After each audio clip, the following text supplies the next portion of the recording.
time to give the Just Kampers swamper a service and inspection. So let's get on with it. First things first, let's get it fired up and get that engine all nice and warm so we can drain it out properly. Let's give that a few minutes to warm up. We don't want it red hot, so I wouldn't let it run for a long time, but just enough just to start warming that oil. It's been running for a few minutes. I've turned it off, so now we can drain the oil. It will be warm and not roasting, hopefully. But before I can start draining the oil, I need to remove this big old under tray.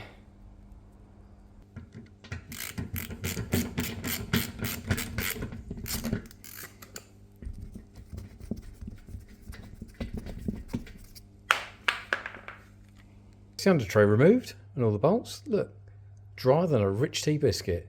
That's going back with a load of grease, copper grease or normal grease. Anything on the thread will do.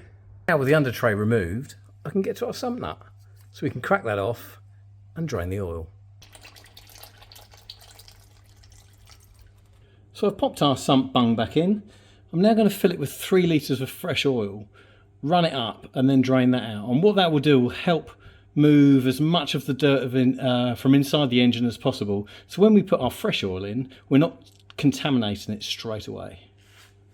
So I've put about 3 litres of fresh oil in here, 3 and a bit maybe. That won't register on the dipstick, but it'll be enough to get us running, and that'll go around the engine and hopefully clean out the rest of that dirty oil. So let's pop the top on, and then if I can get it on, holding the camera as well. Right, there we go, that's on. I'm going to run it up just for a few minutes and then drain that out. So let's get that done. So we're draining our 3 litres of oil that we've used for a flushing oil.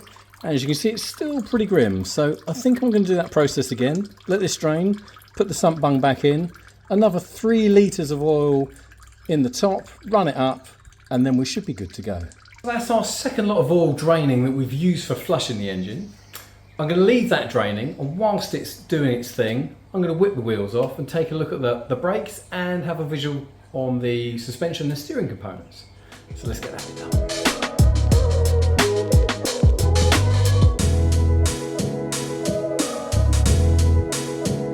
Whilst our oil is still draining, we can double check our engine bay components. So we can check our brake fluid, make sure it's in good condition and at the right level.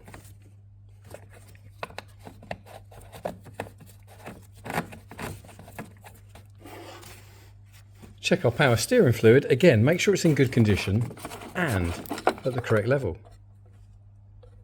Check our air filter, so we can take our air filter out of the box. I know that the air filter was changed last service, so that should be good until next service, even though we could take that out and just give it a clean and just double check it. Also, while we're here, we would do our screen wash, top that up, and double check that our antifreeze level is correct and clean and in good condition. A little drop of washer fluid, and then we can top the rest up with water. So the last part of our oil flush before we fill with fresh oil is I've still got the sump bung out and we're draining out that second load of 3 litres that I've put through the engine. I'm now, with the sump bung out and the engine off, going to pop through like half a litre, and what that will do is go through the engine and drag the rest of the dirt out of the sump.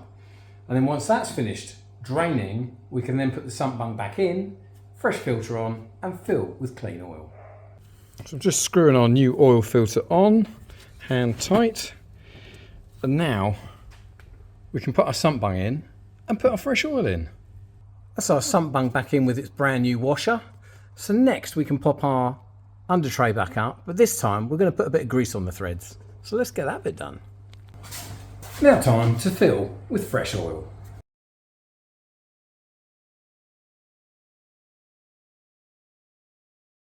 So that's our clean oil in. All we've got to do now is fire it up and just double check that level. And that's the oil part of the service complete. Let's double check that level. Give it a wipe, pop it back in. Perfect. And clean. Who said diesels couldn't have clean oil? Beautiful.